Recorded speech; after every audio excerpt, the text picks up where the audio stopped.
Hello, everyone, and welcome to episode 54 of the Sam Hosting Media Podcast. A very special guest today. She is a graduate of the University of New Hampshire. Please welcome a ringside reporter from the UNH men's hockey team, Natalie Noury.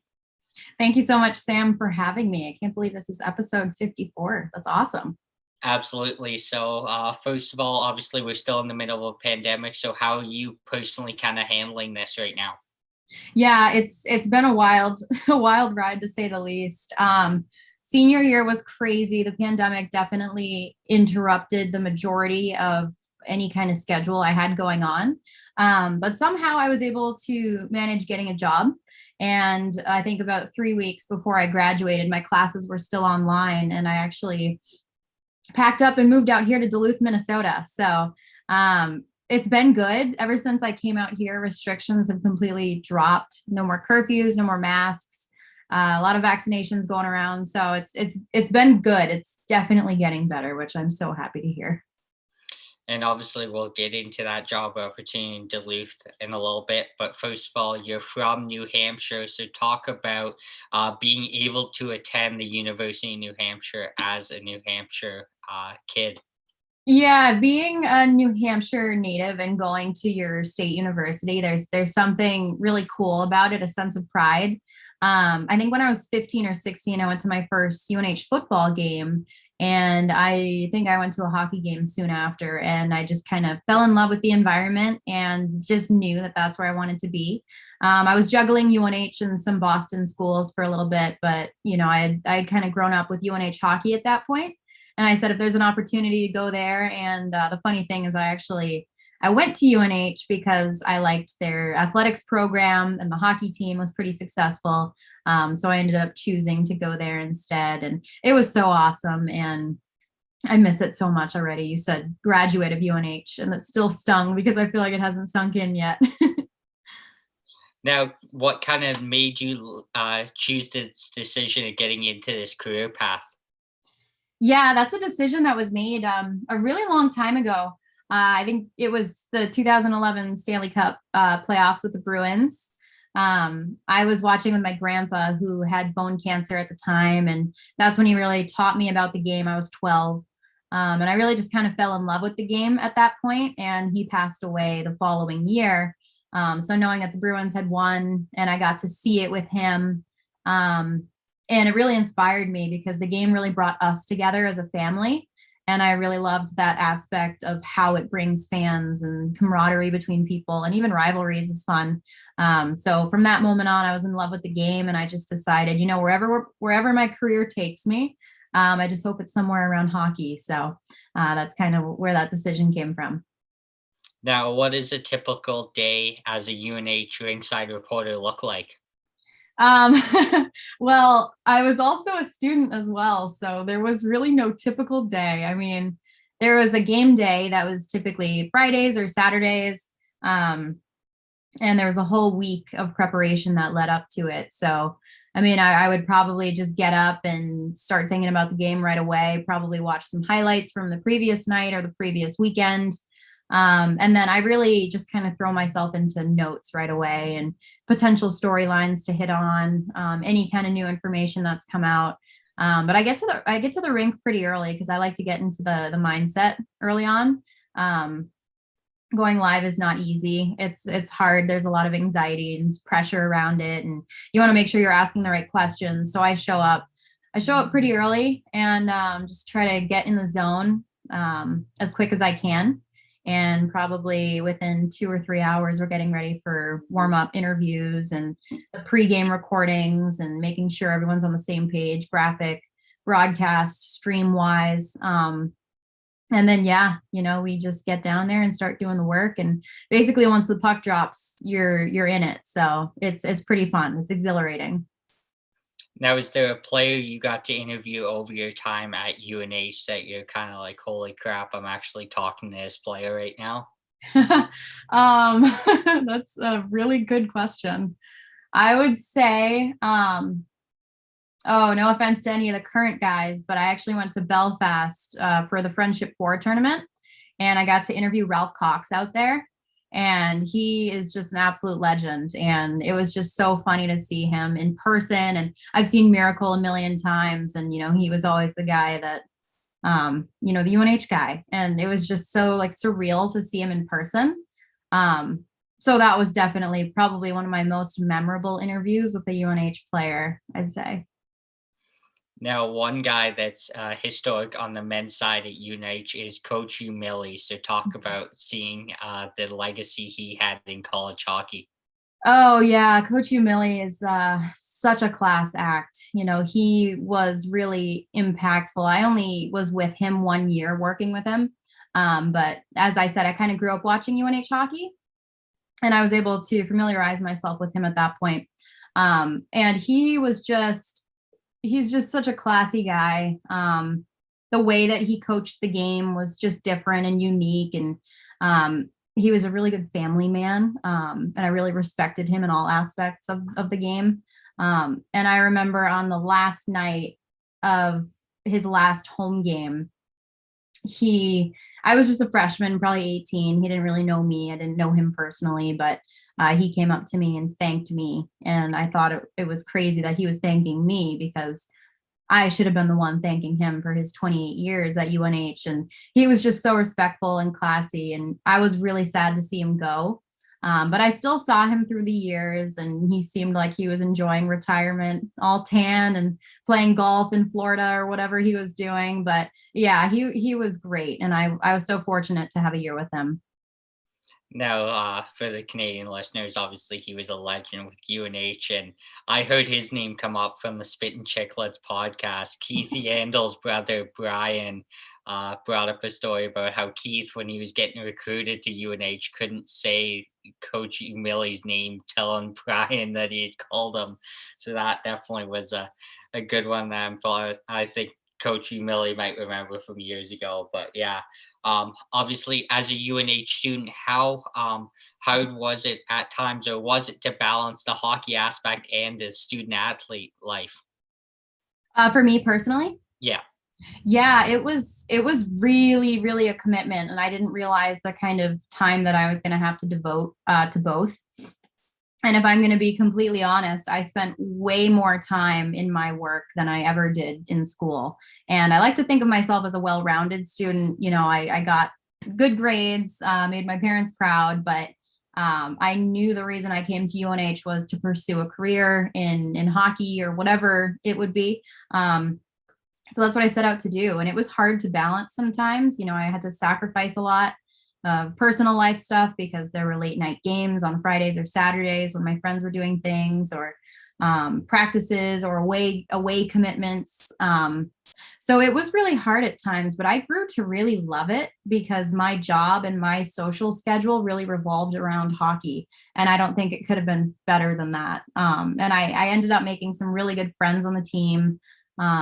And it made it all so worthwhile. So it was really hard. It felt like the life of a true student athlete, but there was way more of that work business behind the scenes that a lot of people didn't see, in the control room, and working with NBC Sports Boston and stuff like that. There was always an outer commitment that people didn't see at the same time. So it was a lot of work, a lot of time, but I did it for 4 years, and it was the best time of my life, really.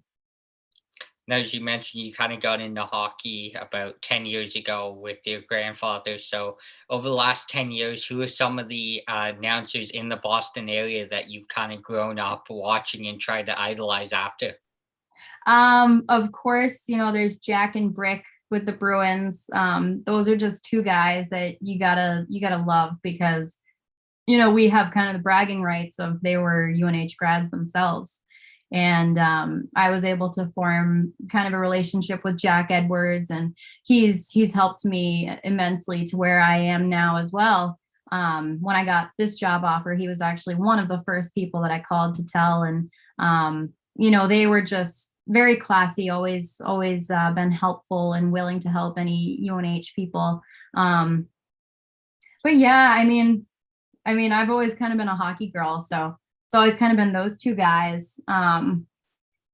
Yeah, I guess that's all I can think of right now.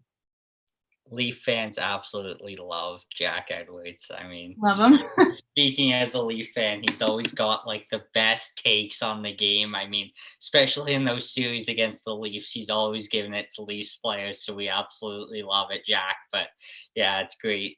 It's great to see. Now, what would be one thing that you would tell to your younger self about what you've kind of experienced in your career so far?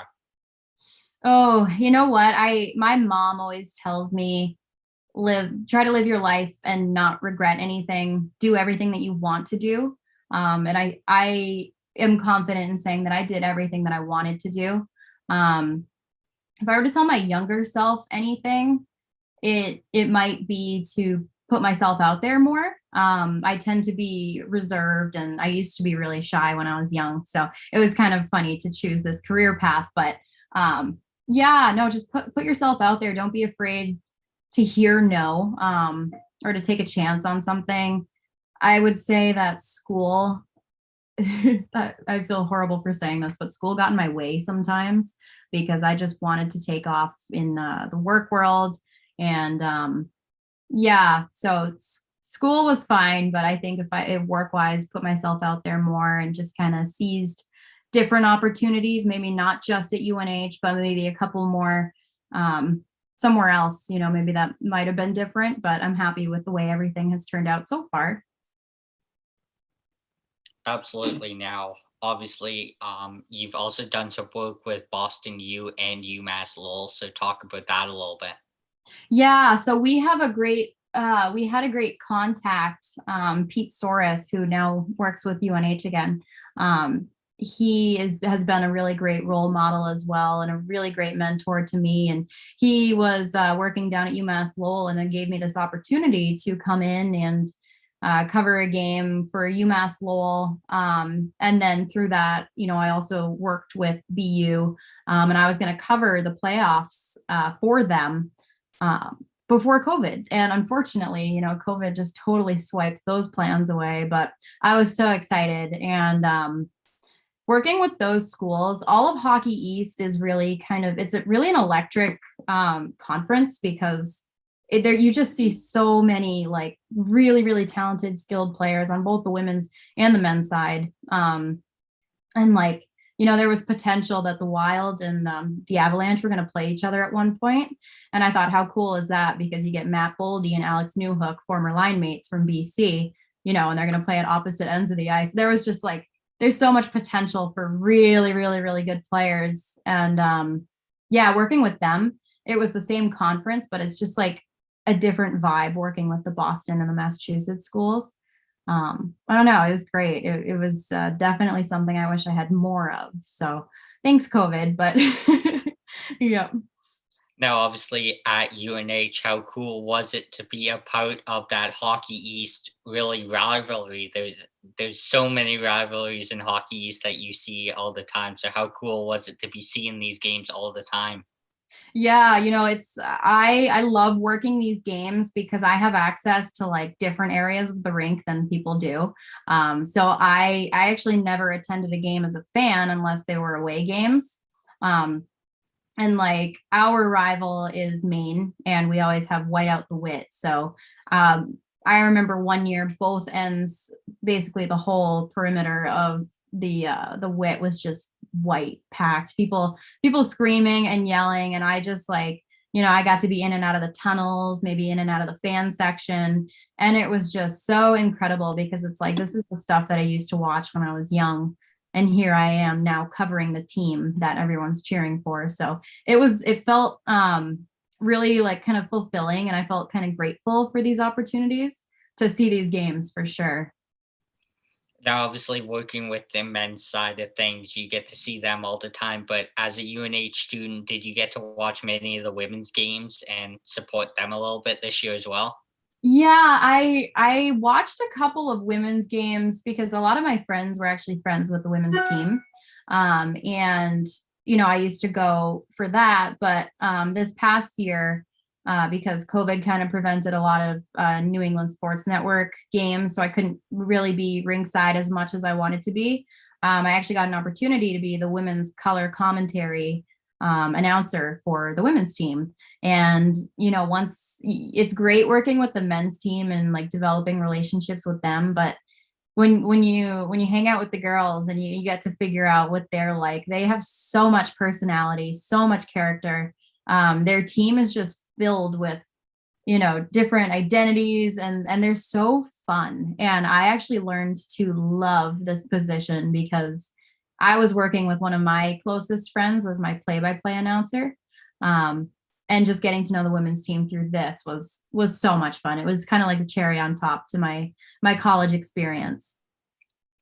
And we were talking about before one player on that team, Tamara Tiaris. There was a story that came up when she was on the show. She dove to block a shot. I don't know if you remember this, but she slid right into the defender, and she ended up sending me the video after. And that was probably the funniest thing ever. Like there was no one around. It just slides right across the edge, right into the girl, takes the penalty. Yeah, great. Yeah, she was feisty out there. And I was good friends with her and our play-by-play guy too. And I'm pretty sure we had kind of a funny, candid response to that on air. Just kind of a natural reaction. I don't remember what it was, but we talk about that a lot. That was funny. Now, how have things changed since you kind of first started working in this industry, do you think? Oh, it feels so adulty, it's so weird. Now I'm getting used to, 8, 9 hour shifts. Some days they're like 11 or 12-hour shifts, which I guess, varies, but I am the youngest in my office, and, I'm used to being the same age as the people I work with. And I'm learning so much. I mean, just the other day I met a defenseman on the Minnesota Wild.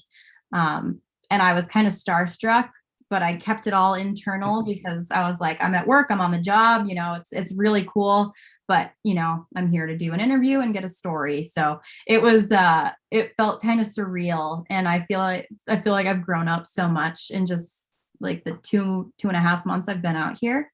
So yeah, it's a big step since college, but it's going well so far. Now we'll transition into this year. Obviously, what preparations kind of had to go into games, because some weekends I'm sure you didn't even know if the game was even going to happen because of COVID, right?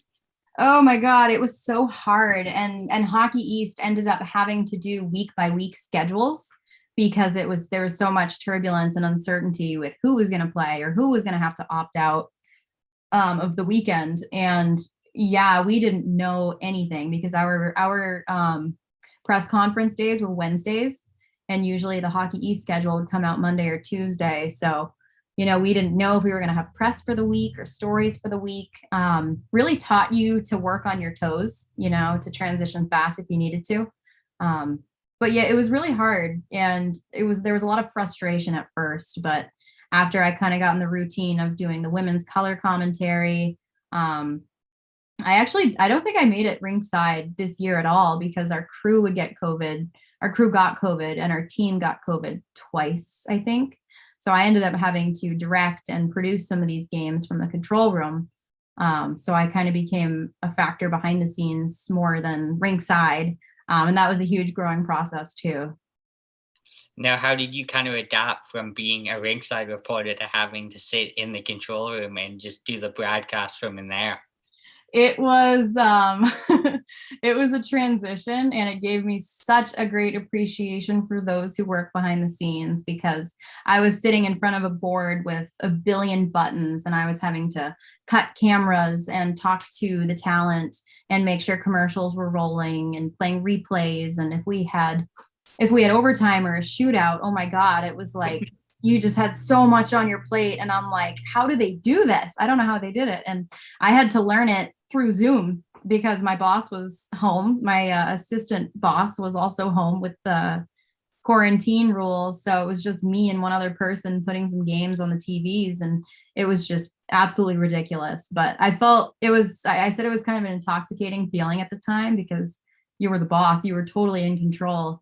And it was really cool to kind of sit in the director's seat for a couple games. It was really cool. Now, one thing that the women's team got to experience this year, they beat Northeastern University in a shootout. I'm not sure if it was a home or away game, but obviously Northeastern, they won 21 1-1 in the regular season. So UNH was one of their only losses. So as a UNH student or covering that game, how cool was it to see that win? It was really cool, and it was like, oh my god, I love rooting for the underdog. And unfortunately, going in, UNH was the underdog, and Erin Frankel is the Northeastern goaltender, and she's just like, you can't get much past her at all. And it was absolutely crazy. I was watching with the play-by-play person I work with. His name is Jordan Kahn, and he was going nuts. And it was more fun for me to see him because he was like all in on the team. And I just remember thinking like, wow, Northeastern loses and it's to us, like that's pretty cool for us to say. But it was just so funny to see his reaction, and the girls were pumped. And yeah, it was cool bragging rights after that. Now, something that happens at UNH games, I know it happens on the women's side, not sure about the men's, but after the first goal, a fish gets thrown on the ice. So, what's the backstory behind that, if you know? And were you shocked the first time you saw that happen? Oh my God, I wish I knew the backstory because I think it took me 3 years to figure out that it was a catfish that was being thrown. So wildcats, catfish, I guess. I don't know. But I remember the first time I saw it, it was just kind of like, what the heck is going on? They throw a fish, and then this dude or girl comes out in this like neon yellow um EnviroVantage or something. It's a sponsored event. So I think by directing, I found out that like, because one time I missed the fish, and my boss was like, you missed the fish. You need to get the fish. And I was like, why? Why do I need to get the fish? It's just a fish. And he's like, because it's a sponsor. And I didn't realize that it was a sponsor. So this year I learned the business side of things, but I think it's been a tradition that's been going on forever. And um, yeah, I've seen the fish up close. It's pretty gross. It gets transported through the tunnels if we haven't scored. But it's really a funny sight to see. I don't think any other team does something like it. Yeah, from the little bit of research I've done, some of the girls said they think it's the same fish they use every single game, and it just gets absolutely destroyed by like the end of the year, and it gets donated somewhere or something like that. Someone was telling me, and I mean, I don't know the whole backstory, but I know a couple people from other schools, and I think a couple of UNH girls said it just stinks up the away side of the rink for like an entire period till they flood the ice. It's probably nasty smelling because that thing's probably been sitting in a barrel for an hour, 2 hours before a game. Yeah, maybe that's why we stick it on the away side to stink up the away team. Who knows? But yeah, it gets smelly for sure. Now, obviously, playing at the Whitmore Center, top facilities there. How cool of a rink is it to work in every single night in college hockey? Oh my God, I love it. I really, really love that rink. And that was actually the last place I went before I left campus to move out here. And it was really sad to see this year because no fans. It was cold in there, and it's not usually cold because you have bodies coming to support and cheer on the Wildcats. But not only was it fanless, but it also turned into our COVID testing site and our COVID test just distribution site. And they took the ice out pretty early. So it was really sad to see how the pandemic, because that was the place that I really felt most alive in college, I guess, in a very poetic way I put that. But yeah, to see it transformed into something that was so impacted by the pandemic was really sad for me to see. Because it really is it's an electric barn, people come in and yelling. I remember my junior year, I'm going to say, because I was a UNH person, I feel like the game got robbed from us against Boston College. Um, they call it goalie interference. It might have been, but people were yelling and cussing and just like totally harassing the refs. And it was so funny. I got goosebumps just because I was like, this fan base is so dedicated. And it was just sad to see it so empty this year, but I love it there. I love the wit. Now, take us through the last game you worked on the men's or women's side this year. How sad was it to walk out of it at the end of the game, knowing that's the end of your college career as a graduate coming out? You know what? How it went for me, I think it was best how it went because I didn't know it was going to be the last game. We were planning, I think this year is such a blur, but I think we were planning for playoffs, and we got COVID and we couldn't play the next game. So I think we had played away for the previous two games, so it had been almost like a couple of weeks since we played at home. And I think the staff got together and we were all like, that was it. The game that we had 3 weeks ago was the last home game. I don't think for the women's side, I don't think there was as much emotion because I had built, the past 4 years around the men's team. And then the women's team was just my senior year. But yeah, I didn't know it was my last game. And I think that was good because I would have been really sad. Yeah. Now, obviously, you're out in Minnesota now. Talk about the opportunity that came out a couple months ago for you, and how it's kind of gone so far. Yeah, finding jobs in this industry has been wicked hard. And with COVID, it really impacted it that way. So I targeted some areas that offers good college hockey since that has been my background for 4 years. And I reached out to someone in Duluth and was just looking for more information. And he actually didn't respond to me for a couple of months. I targeted a bunch of areas, but I think March 30th, I got an email from this station, and he said, "Hey, I want to tell you about this job opportunity for you to come out if you're interested." And within 2 days, I got offered the job, and I was like, Duluth, Minnesota, like UMD Bulldogs. Then you got the Golden Gophers down in the cities, and I mean the Mavericks and whoever. It's like in Wisconsin is 10 minutes across the bridge, so it's really a great area for hockey. And I'm actually, people will call me crazy out here, but I'm excited to see how the winter is going to be because they have so many like rinks set up that are idle right now, just waiting for the first freeze for outdoor rinks. So I'm going to be really excited to see how that is. But yeah, not many sports going on right now. As I said, there was a really cool story the other day of Ian Cole from the Minnesota Wild, and that was a really cool opportunity. We had a marathon out here that was fun to cover. But yeah, I think as winter approaches, it's going to pick up a little more, and I can't wait to see where it goes. Absolutely. Obviously, Minnesota State of Hockey, you got the Wild, you got Kaprizov out there who's finally saving that franchise. I mean, they haven't had a player like that come along in a number of years. I mean, you obviously got UMD, you've got the Golden Gophers, Minnesota State. There's so many great colleges out there, even Minnesota Vikings. Like, your first summer out in Minnesota is going to be a lot of fun, I bet, with the Twins playing. The Vikings are going to be back soon, and all the Minnesota hockey is going to be back. So, living out there, how excited are you to see all these sports kind of come back around the same time now? Yeah, it's going to be fun. I'll tell you, it's hard to be a Bruins fan out here, especially when they were in the playoffs, because my coworkers were just giving me hell every day, with the Bruins. But I'm so excited. I mean, I'm not a huge baseball fan, and if I am, it's the Red Sox, but they're huge diehard Twins fans. And in this specific location I'm in, as I said, Wisconsin's right over the border, so the Mavericks oh my gosh, not the Mavericks, Milwaukee Bucks. They're playing right now, and they're I don't even know what round of playoffs they're in, but people are going crazy about it. And it's cool to see a different fan base. So I'm excited to see, especially when college sports start to pick up back in the fall, to see where that goes. So it's going to be cool. Now, if you're not covering that many college sports, what sport are you excited to go see at what school in Minnesota?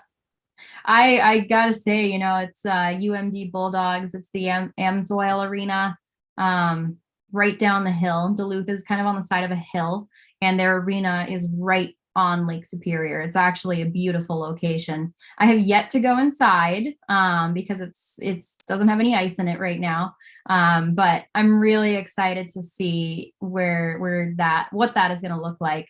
I'm pretty sure one of the UNH hockey players transferred this year to play out in a team in Minnesota, and he's going to come up for a tournament up here. So I'm excited to see him play there.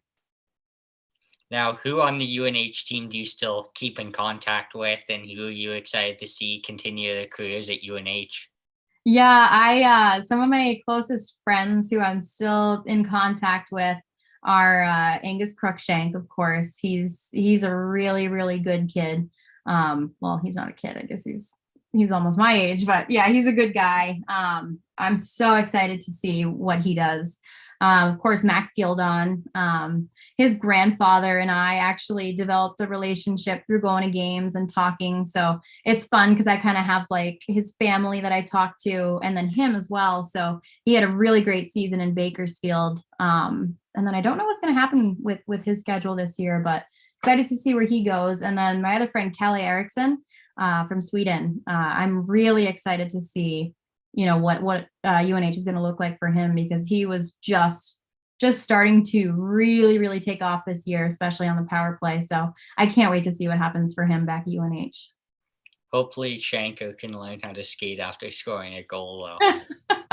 I know he's not going to live that one down. He took a tumble hard.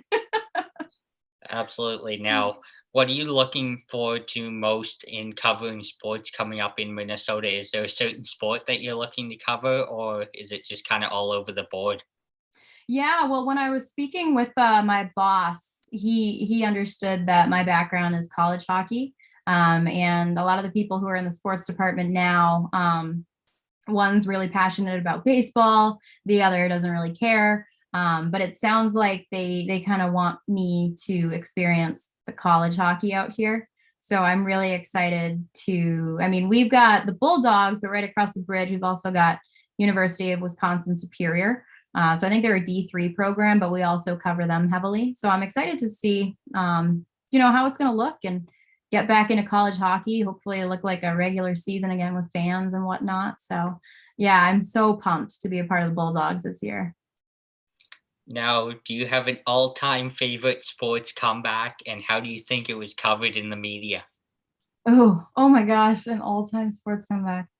So this might be kind of a funny twist, but I have a friend on the football team who's a running back, and he's just really, really good. His name is Carlos Washington Jr. And I think there was one practice where his coach was kind of yelling at him or something for being under pressure or something. And he just looked at his coach and said, "Hey, coach, no pressure, no diamonds, right?" And just ran off. And it was just so like swag.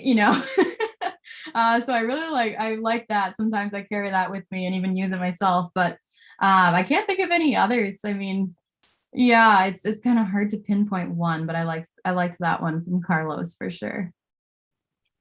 Obviously, the NHL is still going on, so who's your kind of pick right now to win the Stanley Cup if you have one?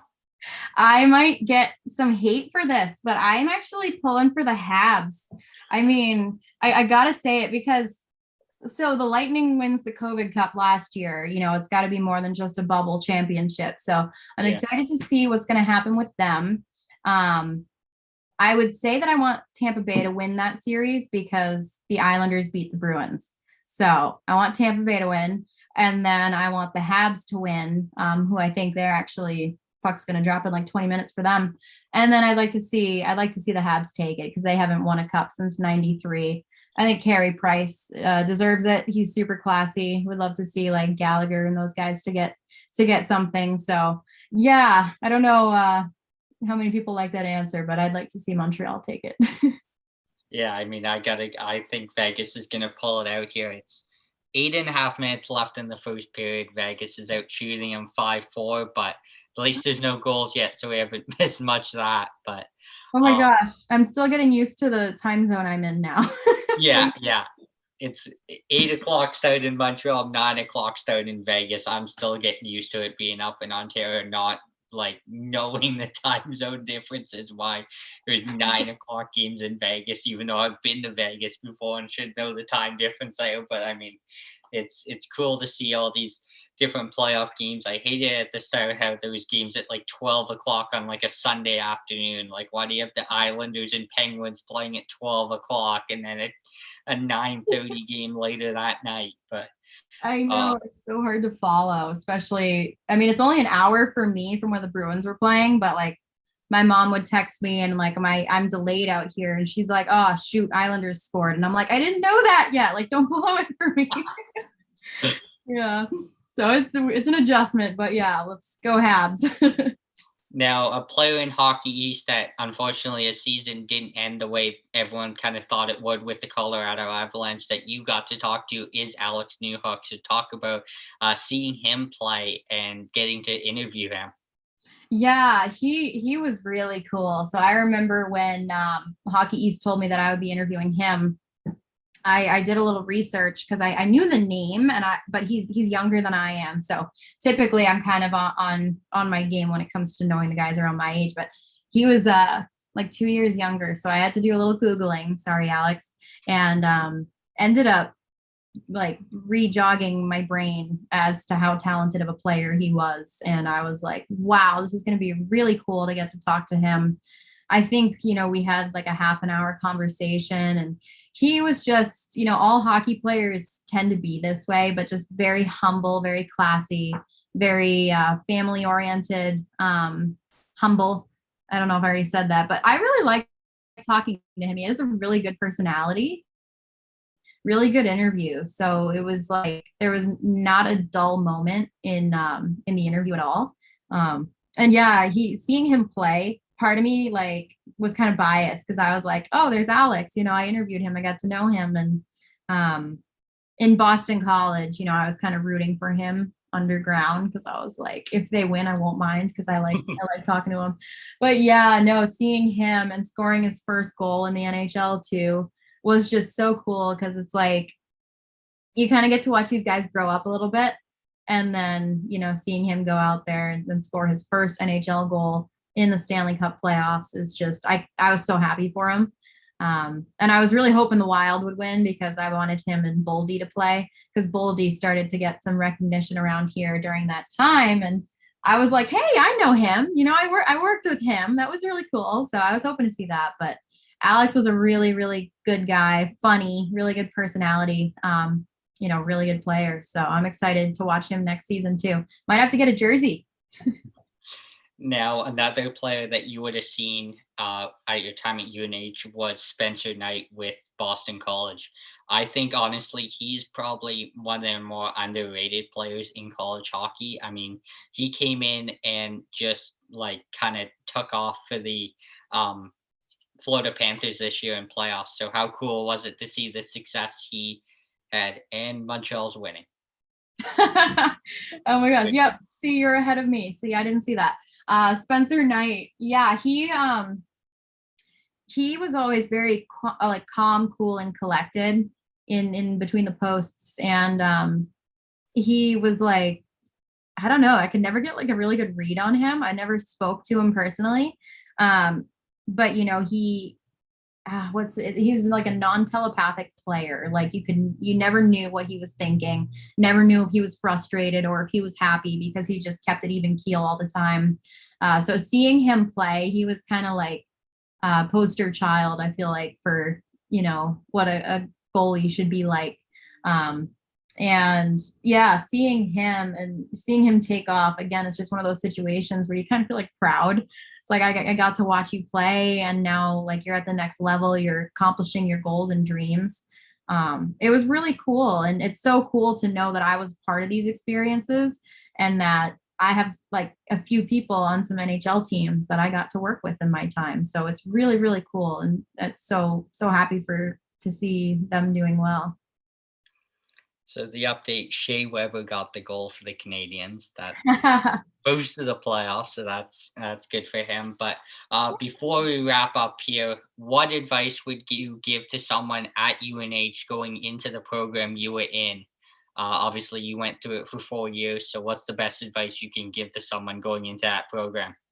Yeah, you know what? UNH doesn't have a broadcast program, doesn't have a broadcast major, nothing like that. So what I did was totally like trying to find the word, was totally independently done. There were like the only opportunities I got were because I made them happen. So that's what I would tell other people as well. It's challenging, but that was the most real program that I have ever like gone through. My boss taught me some real world skills.